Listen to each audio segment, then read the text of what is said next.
Hi everyone, this is Matthew Franks. Many of you I've met and others I've been contacting via email.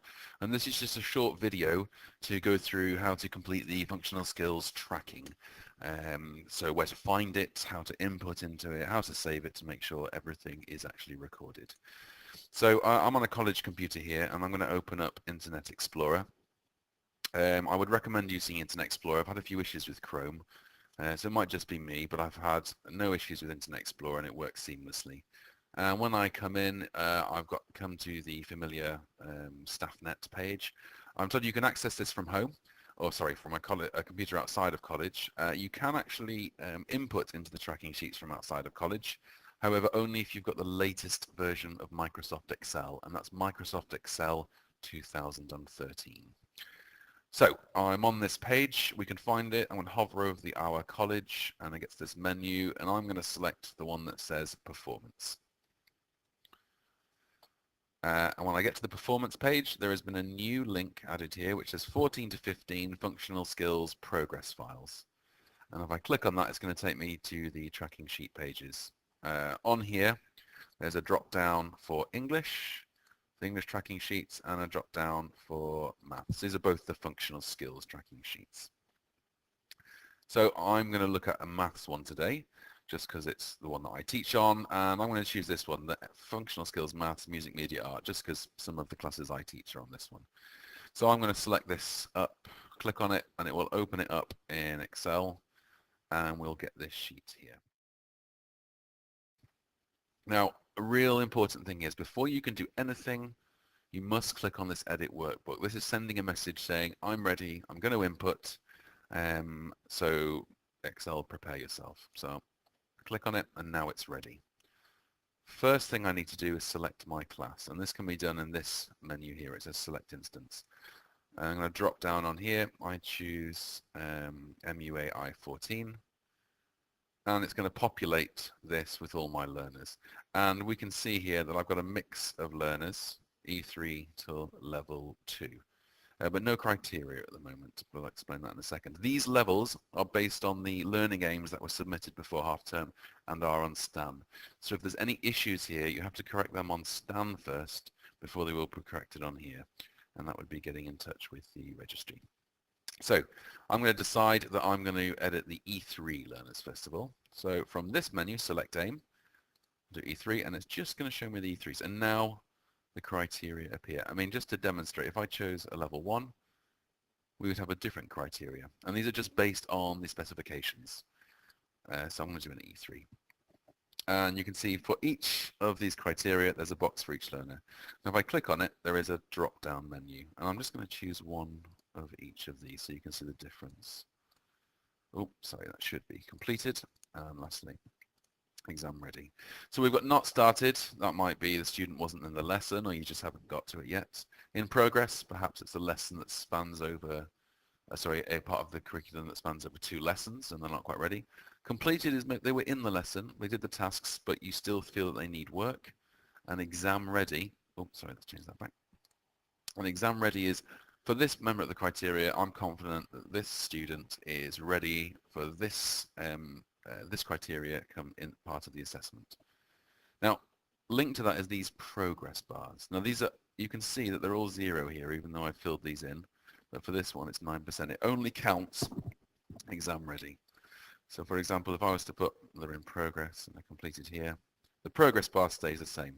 However, let's just say with Dylan, he has completed these. I'm going to say exam ready. And you can see the more exam readies that I do, the greater the progress bar goes up. Now I'm not going to populate all of this because there's many parts of this curriculum that I haven't got to yet. So the other thing that I might tell you which can help you out is you don't have to necessarily go in and click this drop down for every single one. So for example, I remember, let's say in this lesson, I know that they all did this correctly. I've copied exam ready for here, highlighted this area, and I can just paste all at once. Also, if I highlight this and hold down the control button, I can highlight ones that aren't necessarily next to each other.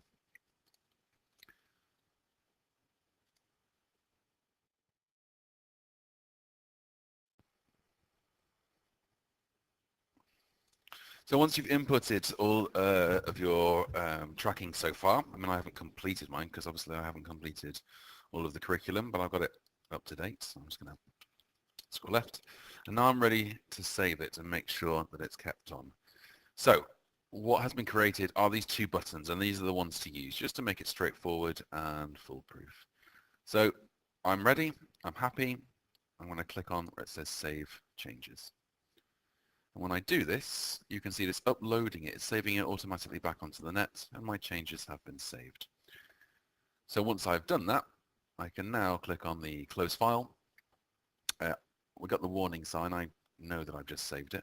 If you're not sure, don't close and save again. There's no harm in doing that. I'm going to close the file. Where's that? Okay. And if I come back on here, there it is. It tells me that I was the last person to edit it and the time. And just to check on it, if I click it again and open it up,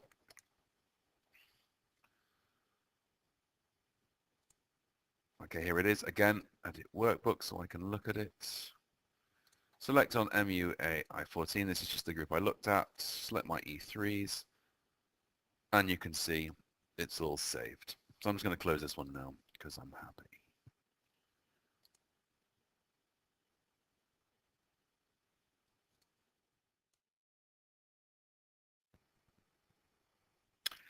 When I've spoken to a lot of you, one of the issues with the tracking sheets is that in any of the curriculum areas where there's a tracking sheet for each area, only one person can input at any one moment. Now, there is a fail-safe there to make sure that you're not doing it by accident. So what I've done is I've asked one of my colleagues to open up a spreadsheet already. And it's another one that I teach on the drama, dance and fashion. And I'm going to show you how, when someone else has it open, how Excel will tell you that and warn you not to input. So if I open this up, we're going into, and here it is. Now nothing at the moment, and this is why, again, I must stress to click on the Edit Workbook. Now as soon as I click this message comes up. I can see that this file is locked for editing by my colleague Sue. Now in this thing, as we know, we shouldn't input. If they've got it open, they've got priority, they're inputting. Things that we do might not save. And in order not to risk it, I suggest we cancel, we close down Excel, and we don't save. If in any doubt, don't save. So just go through that one more time. I'm going to open this one up. I click on the Edit Workbook. I can see that somebody's got it open, so I'm not going to input. I would now contact Sue and ask her when she's going to be off and if she can let me know. And in that case, I know that I can input it at a later date. And when that happens, I will not get this error message. But the key thing is when you see this, don't input. I know it's difficult to try and find time to do this, but I would rather have that difficulty than for you to input information, for it not to save, and then for you to have to do it again. So that is pretty much it. I am available if you want to ask me any questions. I mean, in the new year, I'll be at Waterloo Mondays and Tuesdays and at Lewisham Way Wednesday, Thursday, Fridays. Because this has been late in coming out from MIS, we do have an extra deadline. So it's expected that we need to complete our tracking by the Friday at the end of the first week in January. So that's Friday, the 9th of January. But please do get in contact if there's anything in this video you're unclear of, or if you think it's behaving in a way not as I've described on here. And I will do my utmost to come and find you and help you with it. Thank you very much.